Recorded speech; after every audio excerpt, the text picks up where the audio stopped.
नमस्कार, न्यूज मंच देख रहे हैं आप और मैं हूं विशाल वैभव। अभी जो है हम पटना कंकड़बाग में हैं और आपको बता दें कि यहाँ आज जन स्वराज के एक नए कार्यालय का जो है शुभारंभ किया गया, जहाँ जो है जन स्वराज के प्रदेश अध्यक्ष जो है मनोज भारती वो मौजूद थे, वंदना कुमारी जन स्वराज नेत्री मौजूद थी, कैप्टन मुकेश जो है वो मौजूद थे। तो जो है आज इस कार्यालय का विधिवत उद्घाटन किया गया है और मौके पर मौजूद जो है क्या कुछ कहा गया है आपको सुनाते हैं सभी का बयान। बने रहिए न्यूज मंच के साथ। न्यूज मंच के लिए विशाल वैभव, पटना। जो है कार्यालय का नए कार्यालय का उद्घाटन किया गया है, क्या कुछ कहेंगे सर? ये कार्यालय जो अभी बहुत बार हम लोग यहाँ पर जो बोले जी कि ये एक नए विचार का जो उदय है जन स्वराज, उन सब समूह में हम लोग जो है शामिल हैं और ये कार्यालय जो है एक तरह से न्यूक्लियस बनेगा इस तरह के विचार के जो लोग भी यहाँ पर आएंगे उनको मिलने के लिए, यहाँ पर बात करने के लिए, यहाँ पर संगठन बनाने के लिए, यहाँ पर सम्मेलन करने के लिए, इस विचार के लिए ये कार्यालय 24 घंटा ओपन है। सर, चुनौती काफ़ी बड़ी है, लगातार सत्ता पक्ष भी, चाहे अगर विपक्ष राजद की बात करें, लगातार जो है जन स्वराज पे हमले कर रहे हैं और उनका कहना है कि जो है कोई रणनीतिकार हो सकता है लेकिन जो है राजनीतिकार नहीं हो सकता है। देखिए, चुनौती जो है, जब कृष्ण छोटे थे तो कंस उसमें बहुत बड़ा था और उसको भी जो है वो कृष्ण जा करके परास्त करके और सब चीज़ों को उसमें ठीक किए थे। तो यहाँ पर तो जन स्वराज एक बहुत बड़ा अभियान है, वो आने वाले समय में एक सलाह बन के इन सब चीज़ों को ठीक कर देगा। 2025 विधानसभा चुनाव को लेकर क्या कुछ तैयारी रहेगी सर? किस तरह से जनता के बीच आप लोग जाएंगे, जनता को कैसे ये भरोसा दिलाएंगे कि जो है जन स्वराज ही आपके लिए खड़ा रहेगी? जन स्वराज पर मेरा और सब लोगों का भरोसा है और यही भरोसा पूरा बदलाव लेकर आएगा। तो क्या ऐसा माना जाए सर कि जो 2025 का विधानसभा चुनाव है, पूरे 243 विधानसभा पर जो है जन स्वराज के प्रत्याशी नजर आएंगे? अब ये तो संगठन का काम है, इस पर हमारे जैसे कार्यकर्ता कुछ खास विचार नहीं दे सकते हैं, लेकिन कार्यकर्ता के विचार जरूर बनाएंगे कि यहाँ पर हर एक कंस्टिट्यूएंसी, हर एक बूथ, हर एक नुक्कड़ और कोने पर जन स्वराज का कार्यकर्ता मौजूद रहेगा।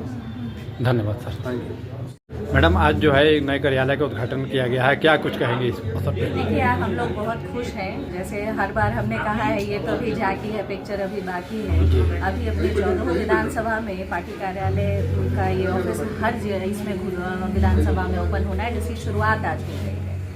मैडम, लगातार देखा जाता है कि कुम्हरार, खासकर कुम्हरार विधानसभा में काफ़ी अब सक्रिय रहती हैं, जनता के बीच जाती हैं, तो क्या कुछ लगता है जनता की जो समस्याएं हैं उससे निजात दिलाने के लिए क्या कुछ प्रयास आप कर रही हैं? देखिए, हम लोग निरंतर प्रयास तो कर ही रहे हैं, साथ ही इस चीज़ में हम लोग कोई जादू वाला चीज़ नहीं कर रहे हैं। बाकी की पार्टियां आज तक कभी जनता के बीच उतरी नहीं, उनकी समस्याओं को कभी समझने की कोशिश नहीं की।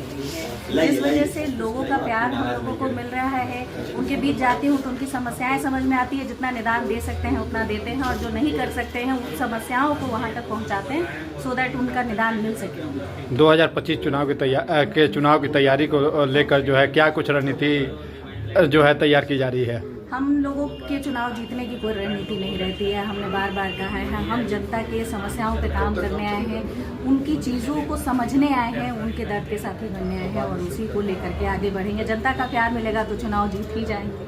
कहीं ना कहीं मैडम, कुम्हरार की जनता भी जो है लग रहा है कि अब बदलाव चाहती है, तो क्या लग रहा है कि बदलाव के रूप में वंदना कुमारी अब देखने को मिलेंगी? अब ये तो समय बताएगा। जिस तरीके से प्यार मिल रहा है, प्यार में तो खैर जनता से कोई कमी नहीं है, इसका आभास तो हमें है कि जनता हमें दिल से स्वीकार कर रही है और काफ़ी प्यार दे रही है। चुनाव जीतना ना जीतना तो अलग। क्या कुछ संदेश देंगे कुम्हरार की जनता को? कुम्हरार की जनता को बस यही संदेश दूंगी कि समय आ गया है अपने आप के लिए सोचने के लिए। अब अपने लिए चीज़ों को करने का टाइम है। सिर्फ वोट हम सरकार बनाने के लिए नहीं देंगे, वोट हम अपने अधिकारों के लिए देंगे, उसको समझते हुए देंगे। धन्यवाद मैडम। धन्यवाद। बिहार में पटना क्षेत्र में 14 विधानसभा क्षेत्र हैं और इन सब में जन स्वराज अपना एक कार्यालय खोलना चाहेगी, जिसकी ये पहली कड़ी है। इसका बेसिक पर्पस ये है कि लोगों को आसानी से जन स्वराज की बातों को, जन स्वराज के संदेश को पूछना नहीं पड़े, कहीं दूर जाना नहीं पड़े, और इन सारे ऑफिसेस में कोई आदमी हमेशा हो जो उनको बेसिक चीज़ें बता सके। इन सारे केंद्रों में समय समय पर हम ऐसी पब्लिक मीटिंग भी करते रहेंगे जहां पर लोग जन स्वराज के बारे में ज़्यादा गहराई से जानें, जन स्वराज को समझें और उससे जुड़े। उनके मन में अगर कोई शंका है तो उस शंका का समाधान भी उन्हें इन सारे मौक़ों पर मिले। बेसिकली यही पर्पस